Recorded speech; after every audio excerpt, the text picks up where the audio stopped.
జ్యోతిష అభిలాష మిత్రులకు స్వాగతం. ఈ వీడియోలో మనము డిసెంబర్ నెలలో వృషభ రాశి వారికి ఎలాంటి ఫలితాలు ఉండబోతున్నాయో తెలుసుకుందాం. వృషభ రాశి వారికి 2వ గురువు, 3వ గురువు, 4వ కేతువు, 10వ ఇంట్లో రాహు, 11వ ఇంట్లో శని భగవానుడు ఉన్నారు. అవుటర్ ప్లానెట్స్ మంచి పొజిషన్లో ఉన్నాయి. సో ఉండే గురువు సోదరి వర్గంతో మంచి మైత్రి ఉంటుంది.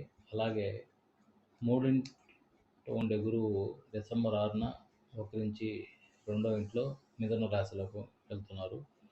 సో మిథున రాశి 2వ ఇల్లు అవ్వడం వల్ల వాక్కు సంబంధించి మంత్రోచ్చారణ ఎవరైతే చేస్తారో దైవశక్తి కోసం, సో ఆ దైవ బలం పెరిగే అవకాశం ఉంది. అలాగే 3వ గురువు ఉండడం వల్ల దైవ మానుష్య సంబంధాలు అయినటువంటి 3వ ఇంట్లో గురు భగవానుడు ఉండడం వల్ల ఈ పూజలు, ఈ హోమాలు, ఈ యజ్ఞాలు ఎవరైతే చేస్తారో వాళ్ళకి ఒక మంచి అనుకూలమైనటువంటి వాతావరణం ఉండి దైవం యొక్క సహాయం లభిస్తుందని మనం ఆశించవచ్చు.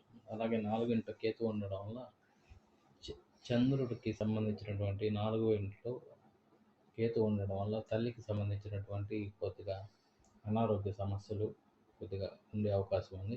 అలాగే మనకు 10వ రాహు ఉండటం వల్ల వృషభ రాశి వారికి వృత్తిలో కొన్ని అవమానకరమైన సంఘటనలు జరిగి కొద్దిగా పై అధికారుల నుంచి మనస్పర్ధలు వచ్చే అవకాశం ఉందన్నమాట.